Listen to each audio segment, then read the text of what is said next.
నమస్తే అండి. ముందుగా రాకేష్ గారు, ఒక విధంగా చెప్పాలంటే ఇవాళ పార్టీలకు అతీతంగా మాట్లాడుకోవాల్సినటువంటి అంశమే, కానీ మాట్లాడక తప్పదు ఖచ్చితంగా. సో మీరు చూస్తున్నారు, సిటీ చక్కగా డెవలప్ అవుతోంది అండ్ చూస్తే అద్భుతమైనటువంటి కట్టడాలు కనిపిస్తూ ఉన్నాయి. కానీ పాత నగరాల విషయానికి వస్తే పట్టింపు లేని తత్వమే కనిపిస్తుంది.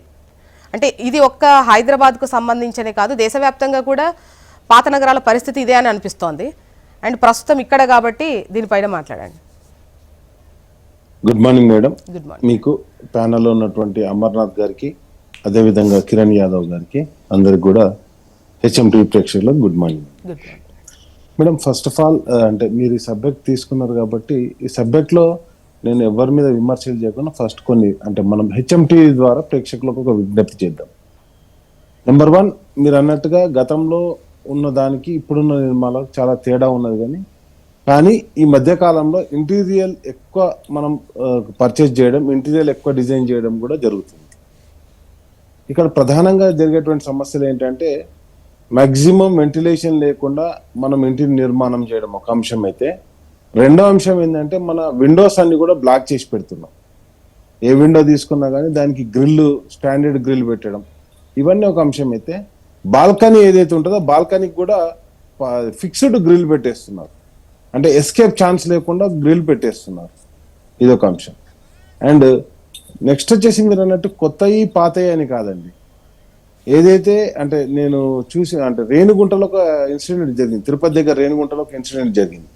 ఒక డాక్టర్ ఒక అద్భుతమైన ఇంటిని కట్టుకున్నాడు, కింద 2 ఫ్లోర్ల హాస్పిటల్ పెట్టుకున్నాడు, పైన 2 ఫ్లోర్లు ఆయన ఇంటికని పెట్టుకున్నాడు, పైన నివసించేవాడు. దాంట్లో వుడ్తో చాలా ఇంటీరియర్ చేయడంతో షార్ట్ సర్క్యూట్ అయితే అది మొత్తం కూడా కాలిపోవడం జరిగింది. తద్వారా ఆ డాక్టర్ గారు, ఆయన 2 కుమారులు కూడా మరణించడం జరిగింది. ఇది ఎందుకు చెప్తున్నానంటే ఇంటీరియర్ ఎవరైతే టెక్నీషియన్ పెట్టుకున్నా లేకపోతే ఏం చేసినా కానీ ఈరోజు ఫైర్ సేఫ్టీ మెజర్మెంట్స్ ఎక్కడ కూడా తీసుకోవట్లేదు మేడం. ఫైర్ సేఫ్టీ మెజర్మెంట్లు తీసుకోకుండా నిర్మాణాలు జరుగుతున్నాయి.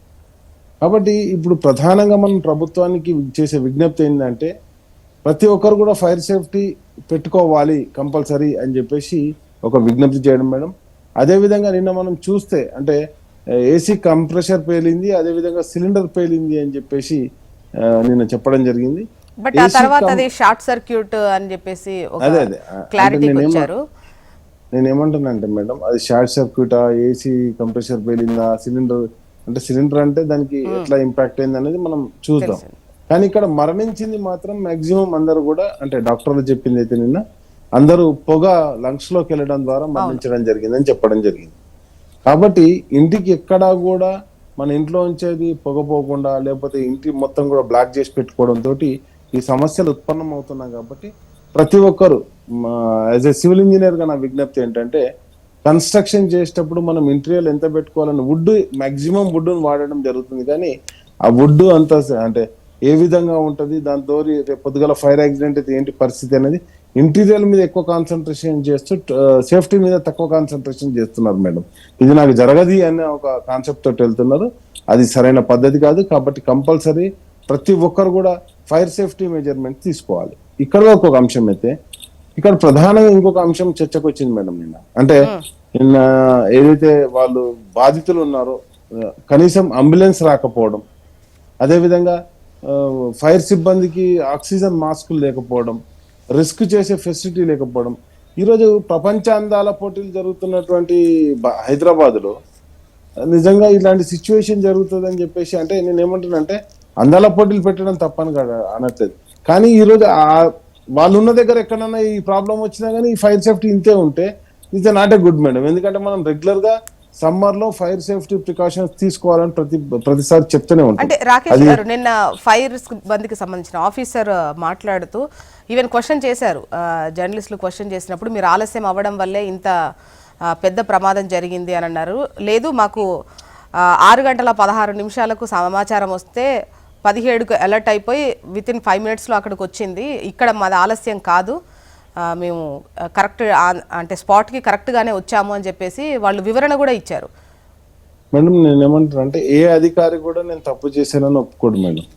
అది జరిగింది ఎన్ని గంటలకు అనేది ఇప్పుడు ఉదయం జరిగింది అని చెప్పేసి మనకు మీడియాలో వస్తున్నటువంటి కథనాలు. ఎందుకంటే మనం అక్కడ ఎవరం కూడా ప్రజెంట్ లేము కాబట్టి వాళ్ళు చెప్పింది ఈ టైంకి వచ్చింది, మేము ఈ టైంకి రెస్పాండ్ అయ్యని చెప్పారు. మరి నేను వాళ్ళు చెప్పింది నిజమైతే మరి కిషన్ రెడ్డి గారు చెప్పింది అబద్ధమ్మా? నేనేమంటాను అంటే కిషన్ రెడ్డి గారు కూడా అక్కడికి వెళ్ళారు, తలసాని శ్రీనివాస్ యాదవ్ గారు వెళ్ళారు, ఈవెన్ దో పొన్నం ప్రభాకర్ గారు వెళ్తే ఆయనకు కూడా ఇప్పుడు సరే అది వచ్చింది అంటున్నారు, అగ్నిమాపక సిబ్బంది వచ్చినారు, మరి అంబులెన్స్ ఎందుకు రాలేదు మేడం? వాళ్ళంతా ఇప్పుడు పక్కనే ఉంటాయి కదా అన్ని 108 అంబులెన్స్లు ఎప్పుడు అవైలబుల్ ఉన్నాయి కదా మేడం. నేను ఏమంటున్నా అంటే ఒక ప్రభుత్వాన్ని బ్లేమ్ చేయాలని కాదు, కానీ ఎవరిదైనా ప్రాణాలే కాబట్టి కంపల్సరీ వాళ్ళకు ఉండాలి.